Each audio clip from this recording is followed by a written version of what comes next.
1월 18일 월요일 큐티 시간입니다.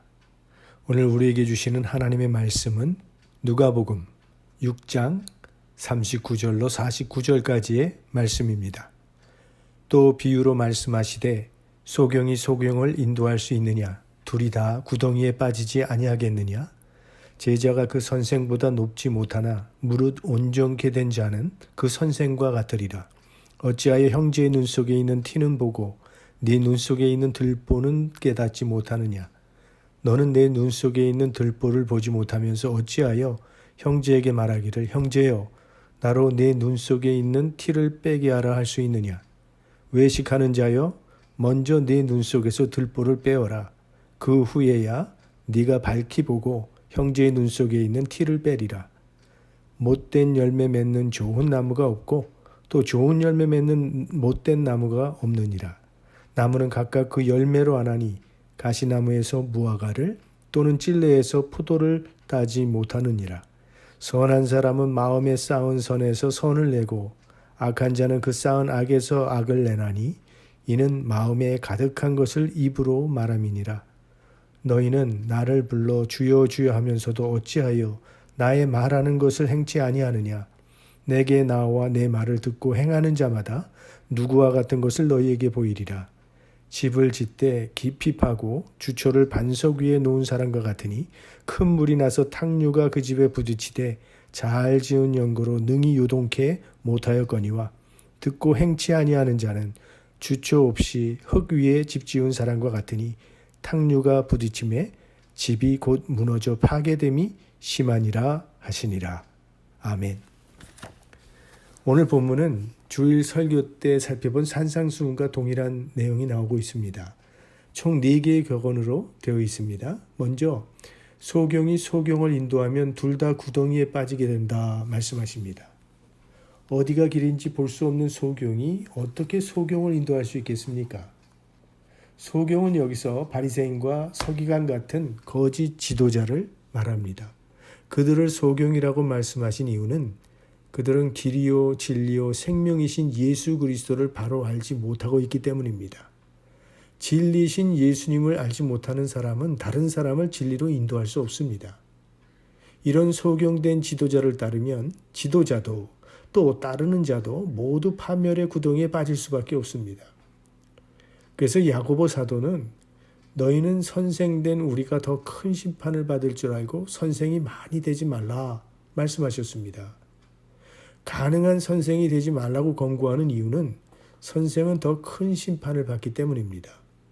잘못 가르치는 죄는요, 다른 죄보다 더 큰 심판을 받게 됩니다. 왜냐하면 파급 효과가 있기 때문에 자기 죄로만 끝나지 아니하고 남에게까지 영향을 미치게 되기 때문입니다. 교수들끼리 이런 농담을 한답니다. 교수님, 오늘은 또 무슨 거짓말을 하셨습니까? 사실이죠. 선생들은 모르고도 아는 척, 남의 이야기도 내 이야기인 척, 거짓말을 자주 하기 때문입니다. 하나님의 말씀을 가르치는 일은 더욱 파급 효과가 큽니다. 만약 수학 선생님이라고 생각해 보세요. 실수로 학생들에게 공식을 잘못 가르쳤습니다. 그러면 잘못하긴 했지만 다시 고쳐주면 됩니다. 그러나 목회자는 영혼을 취급하는 선생이기 때문에 그 가르침에 따라서 영혼이 천국에 갈 수도 있고 파멸에 이를 수도 있습니다. 한번 잘못 가르쳐 놓으면 큰 파급이 있기 때문에 심판도 더 클 수밖에 없습니다. 예수님께서는 누구든지 나를 믿는 이 소자 중 하나를 실족해 하면 차라리 연자 맷돌을 그 목에 달리우고 깊은 바다에 빠뜨려 오는 것이 나으니라 말씀하셨어요. 이단 교주들, 짐 존스라든지 문선명 같은 사람들, 얼마나 많은 사람들의 영혼이 파멸되었습니까? 이런 사람들 때문에.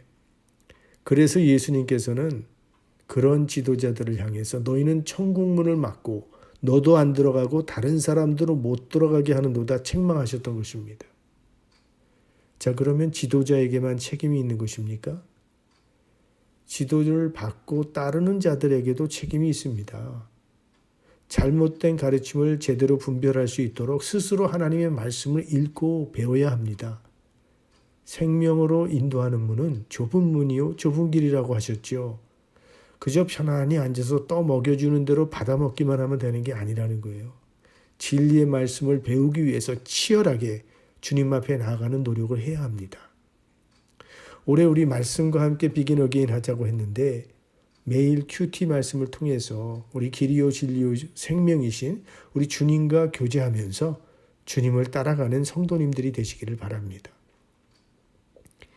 바리새인과 서기관들을 소경이라 부르신 또 다른 이유는 그들은 자신의 들보는 보지 못하면서 남의 눈 속에 티만 지적했기 때문입니다.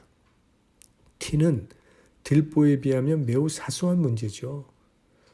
들보는 지붕을 지탱하는 석가래니까 티와는 비교할 수도 없이 큰 겁니다. 그런데 시야가 가려워져서 자기 들보는 보지 못하고 형제의 티만 들보처럼 크게 보았던 것이죠. 남의 잘못은 언제나 좀 크게 보이고 내 잘못은 작게 보이는 것이 인간입니다. 자신에게는 한없이 관대하지만 타인에게는 매우 엄격한 이런 이중적인 모습이 우리에게 있습니다. 왜 이런 현상이 일어나는 것인가? 예수님의 말씀이 우리 마음속에 제대로 심겨지지 않았기 때문입니다. 예수님의 말씀으로 자신을 살피지 않는 사람은 자신의 들보는 보이지 않고 형제의 작은 문제만 들보처럼 크게 보이기 때문에 거기에 집착하게 되는 것입니다. 예수님의 말씀 앞에 서 있는 나는 누굽니까? 예수님의 십자가로 인해 죄사함 받은 사람입니다. 내가 용서받은 죄인이라는 사실을 인정한다면 우리도 형제의 허물을 이해하고 용납하는 마음을 가져야 할 것입니다. 바울은요, 자신은 죄인 중에 괴수인데 예수 그리스도께서 용서의 은혜를 베풀어 주시고 사도로 불러주셨다는 그 사실이 평생 그의 마음에 자리 잡고 있었기 때문에 늘 겸손한 마음으로 자기보다 남을 낮게 여기면서 끝까지 사역을 감당할 수 있었던 것입니다. 우리의 신앙을 평가하는 기준은 열매입니다. 좋은 나무는 좋은 열매 맺고 나쁜 나무는 나쁜 열매를 맺습니다. 가시나무에서 무화과를, 찔레에서 포도를 딸 수 없습니다. 그러니까 나무가 열매를 결정하는 것입니다. 그리고 열매는 어떤 나무인지를 드러내 보여주는 것입니다. 열매를 보면 어떤 나무인지를 알 수 있는 것처럼 우리 말과 성품과 삶이 우리의 소속, 우리의 신분을 나타내 줍니다. 우리 삶의 열매가 하나님 나라에 속한 백성인지 세상에 속한 사람인지를 드러내 준다는 거예요. 예수 믿는 사람인지 아닌지 눈에 잘 안 보이죠? 눈에 보이지 않는 그 영적인 세계를 보여주는 것이 바로 열매입니다. 특히 성령의 9가지 열매, 그게 그리스도인의 소속을 증명해 주는 겁니다. 사랑과 희락과 화평과 오래 참음과 자비와 양성, 충성과 온유와 절제. 그런데 이 열매를 결정하는 것은 나무입니다. 열매의 좋고 나쁨은요, 나무의 좋고 나쁨과 직결되어 있는 겁니다. 마찬가지로 선한 마음에서 선한 열매가 맺히고 악한 마음에서는 악한 열매가 맺히는 것입니다. 우리 삶에 맺히는 열매는 우리 마음의 표현이라는 거예요. 마음에 악이 쌓이면 악이 나오는 거고 마음에 선이 쌓이면 선이 나오게 됩니다. 이 내면의 상태가 밖으로 나오는 것입니다. 자, 우리 몸은 중추신경이 명령하는 대로 움직이지 않습니까? 마찬가지로 우리 삶 가운데 나타나는 이 선악간의 내용은 그 근원이 마음에 있다는 거예요. 그래서 우리는 무엇보다도 우리 마음을 잘 가꾸어야 합니다. 지난번에 선상수훈 설교하면서 말씀드렸는데 이 열매를 맺는다 하는 이 맺는다는 단어와 행한다는 단어는 헬라어의 같은 단어라고 말씀을 드렸죠. 열매를 행한다는 그런 말을 우리는 사용하지 않기 때문에 열매 맺는다라고 번역한 것뿐입니다. 그러나 열매 맺는 것과 행하는 건 같은 동의어예요. 주여 주여 하는 것이 참된 신앙 고백이 되려면 그것을 뒷받침할 수 있는 열매로서의 행위가 따라야 한다. 그런 말씀이죠. 신앙 고백에 합당한 행함의 열매가 있어야 합니다. 예수님을 주라고 부르면서도 주님의 뜻과는 전혀 상관없이 살아가는 사람은 그건 이름만 명목상 신자일 뿐입니다.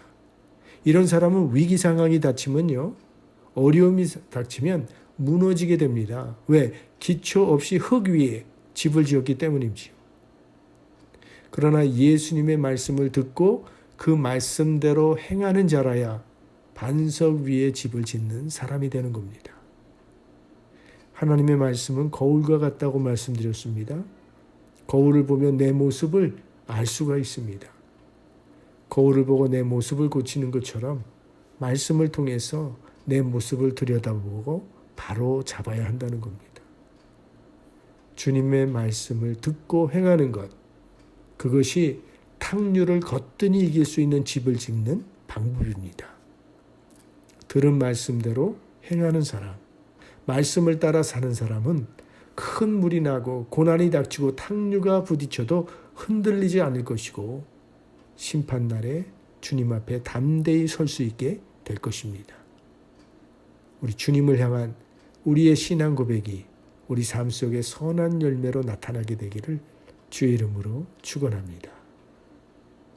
아버지 하나님, 진리의 말씀에 뿌리를 내리고 좌로나 우로나 치우치지 않고 말씀 따라 살아가게 하여 주옵소서. 날마다 말씀으로 예수님과 교제하면서 그 주님을 닮아가게 하시고 말씀에 순종함으로 우리 삶 가운데 풍성한 성령의 열매를 맺게 하여 주옵소서. 일생 우리 주님의 말씀과 함께 살아가면서 순종하며 하나님의 능력을 체험하는 복된 인생 되게 하여 주옵소서. 구주 예수 그리스도의 이름으로 기도드립니다. 아멘.